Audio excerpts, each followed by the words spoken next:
ஜனநாயகனின் தீவிர ரசிகரான சமூக ஆர்வலர் அன்னை வி.ஜி. சரவணன் அவர்கள் கடந்த 5 ஆண்டுகளுக்கும் மேலாக ஸ்ரீவைகுண்ட தொகுதி மற்றும் அதன் சுற்று வட்டார பகுதிகளில் உள்ள ஆதரவற்ற ஏழை எளியவர்களுக்கு இல்லம் தேடி இரவு உணவு திட்டத்தை ஏற்படுத்தி உணவு வழங்கி வருகிறார்.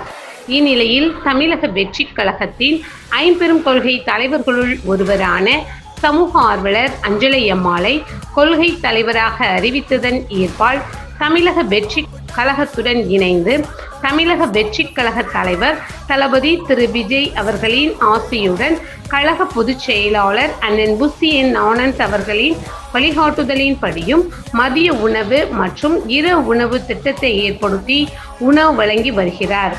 16/3/2026 அன்று ஸ்ரீவைகுண்டம், கோட்டைக்காடு, உண்டியலூர், ஏரல், கீழமங்கலக்குறிச்சி, சிறுதொண்டநல்லூர் ஆகிய பகுதிகளில் உள்ள ஆதரவற்ற ஏழை எளியவர்களுக்கு மதிய உணவும் அண்ணா நகர், கொட்டாரக்குறிச்சி, ஆறுமுகமங்கலம், அரசன்குளம், மாரமங்கலம், இடையர்காடு, தளவாய்புரம், சம்படி காலனி, மேலச்சம்படி மற்றும் அதன் சுற்று வட்டார பகுதிகளில் உள்ள ஆதரவற்ற ஏழை எளியவர்களுக்கு இரவு உணவும் தமிழக வெற்றி கழகம் தூத்துக்குடி மேற்கு மாவட்டம் ஜனநாயகனின் தீவிர ரசிகர் சமூக ஆர்வலர் அன்னை வி.ஜி. சரவணன் அவர்களின் சார்பில் மதிய உணவாக 216 நபர்களுக்கு உணவு வழங்கப்பட்டது.